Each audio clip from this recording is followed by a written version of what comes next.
स्वर्गीय संतोष देशमुख यांच्या हत्येच्या निषेधार्थ आज जालन्यामध्ये महाजन आक्रोश मोर्चा निघत आहे। आपल्याबरोबर मराठा क्रांती मोर्चाचे काही समन्वयक आहेत ज्यांनी हा मोर्चा आयोजित केला सुरुवातीपासून। खरं तर हत्येला जवळपास 1 महिना झालेला आहे, अजूनही काही आरोपी अटकेत नाही आहेत। कसं ह्या सगळ्या घटनेकडे बघता हा आक्रोश सरकारपर्यंत जाण्यासाठी कशी मदत होईल? हा बघा, स्वर्गीय संतोष अण्णा देशमुख यांची हत्या होऊन 1 महिना झाले आणि काही आरोपी अजूनही फरार आहे।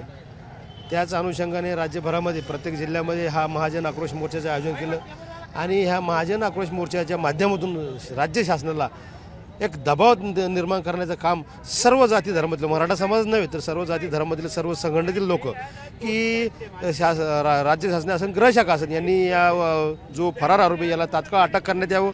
जे याच्या संबंधित असतील, जे मग त्याचे काही वरिष्ठ त्यांचे जे संबंध असतील, लागेबंध असतील किंवा यांच्या राजकीयवर असतात ज्यांचा असेल, त्यांनाही या ठिकाणी या प्रकरणामध्ये आरोपी सहआरोपी करून त्यांना तात्काळ या कुटुंबाला न्याय देण्याचं काम त्यांनी करावं। तसेच त्या कुटुंबामध्ये 1 कोटी रुपयाची शासनाने राज्य शासनाने मदत करावी आणि त्या कुटुंबातील एका सदस्याला शासकीय सेवेमध्ये समाविष्ट करून घेण्यासाठी आज आम्ही या जन आक्रोश मोर्चाच्या माध्यमातून राज्य शासनाला दबाव आणणार आहोत। आपण पाहतो की यापूर्वी परभणी, बीड, असे पैठण या ठिकाणी मोर्चे निघाले। अनेक ठिकाणी खरं तर राजकीय आरोप प्रत्यारोप होताना या ठिकाणी व्यासपीठावरून दिसतात। यापूर्वीच्या अनेक दुःखाच्या मोर्चामध्ये असं कधी झालेलं नाही।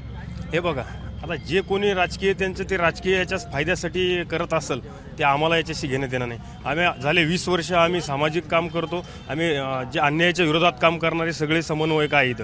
हे राजकारण जे स्टेजवर कोणी करत असेल तो त्यांचा प्रश्न आहे, परंतु आज आम्ही इथं सर्वांना सांगणार आहे किंवा अशी कल्पना दिलेली आहे की आजच्या या जालन्याच्या स्टेजवर कुणीही राजकीय आणि जातीय असे शब्द वापरणार नाही।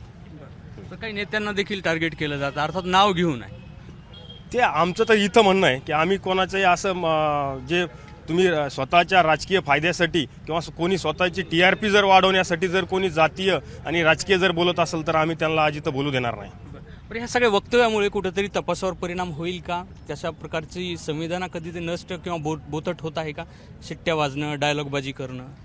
निश्चितच ही सभा काही आनंद उत्सवाची नाही आहे, दुःखाची सभा आहे। श्रद्धांजलीपर एक आक्रोश आणि निषेध आहे। यामध्ये कोणी जर राजकीय नेते जे येणार आहेत त्यांना आम्ही पूर्वी सूचना आणि विनंती करणार आहोत की कुठल्याही प्रकारचं असं हास्यास्पद किंवा कॉमेडी जेणेकरून कोणी जे समाज बांधव आले, काही समाज बांधव अज्ञानही असतात वयामानानुसार, ते त्यांच्या वक्तव्यामुळं शिट्ट्या वाजवतील, टाळ्या वाजवतील असा प्रकार होणार नाही याची पूर्ण काळजी आम्ही या ठिकाणी घेणार आहोत।